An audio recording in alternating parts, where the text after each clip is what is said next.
দর্শক, জাহাঙ্গীরনগর বিশ্ববিদ্যালয়ে এই মুহূর্তে আছেন আমাদের সহকর্মী শাহেদ জুয়েল। সরাসরি যুক্ত হচ্ছি তার সঙ্গে। শাহেদ, জাকসু নির্বাচনের প্রস্তুতি কেমন দেখছেন এবং নেপালি শিক্ষার্থীর বিষয়ে নতুন কোনো গুঞ্জন কি দেখতে পাচ্ছেন?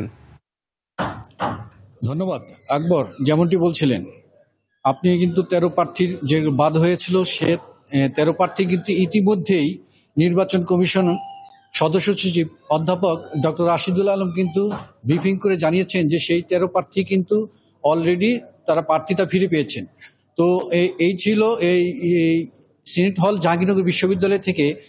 এখানে কিন্তু আপনারা বলেছেন যে নিরাপত্তা সহ বিভিন্ন দাবিতে কিন্তু শিক্ষার্থীরা অলরেডি নানা রকম দাবি দাওয়া নিয়ে আবেদন করেছেন নির্বাচন কমিশন বরাবর। তো নির্বাচন কমিশন সেই ব্যাপারেই কিন্তু বিভিন্ন পদক্ষেপ নিয়েছেন। আমরা আপনাদের দেখাতে চাচ্ছি যে এই সিনেট হলে কিন্তু ইতিমধ্যেই বিভিন্ন মিটিং সহ নানা রকম আলোচনার জন্য অনেককে ডাকা হয়েছে। আপনার মাধ্যমে আরো কিছু বিষয় জানিয়ে রাখতে চাই যে ইতিমধ্যে জাকসুর অনেকগুলো ধাপ কিন্তু পার হয়েছে। বাংলাদেশ গণতান্ত্রিক ছাত্র সংসদ, বাকশালের শিক্ষার্থী ঐক্য ফোরাম ও শিক্ষার্থী নামে দুটি প্যানেল কিন্তু ইতিমধ্যে প্রকাশিত হয়েছে। এছাড়াও স্বতন্ত্রভাবে অনেক শিক্ষার্থী তাদের পদ ঘোষণা করেছে।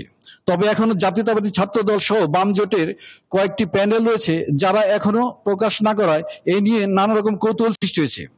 এদিকে বিভিন্ন দাবি নিয়ে শিক্ষার্থী ও প্রার্থীরা সংশ্লিষ্ট প্রশাসনের কাছে বলে আমি কিন্তু জানিয়েছি। আপনি ইতিমধ্যে সে দাবিগুলো জানিয়েছেন। তবু একটি বিষয় জন্য স্বতন্ত্র এক ভিপি প্রার্থী নিচে কিন্তু প্রশ্নে বসেছে। আগামীকাল প্রার্থী প্রত্যাহারের মধ্য দিয়ে অনেকটাই পরিষ্কার হবে চূড়ান্ত প্রার্থীর তালিকা। এই বিষয়টি ভোটের আগেই মনে করেন যে কালকেই হয়তো চূড়ান্ত প্রার্থী যারা আছে তারা কিন্তু প্রকাশ করতে পারবে। আর অন্যান্য যে দল, ছাত্র দল সহ বাম জোটে কয়েকটা রয়েছে, তারাও কিন্তু প্যানেল দিবে বলে আমরা আশাবাদ করছি। ইতিমধ্যেই 268 জন কিন্তু প্রার্থিতা খসড়া হিসেবে তালিকাভুক্ত হয়েছে। এই ছিল জাহাঙ্গীরনগর বিশ্ববিদ্যালয়ে জাকসু নির্বাচনের সর্বশেষ খবর। আকবর।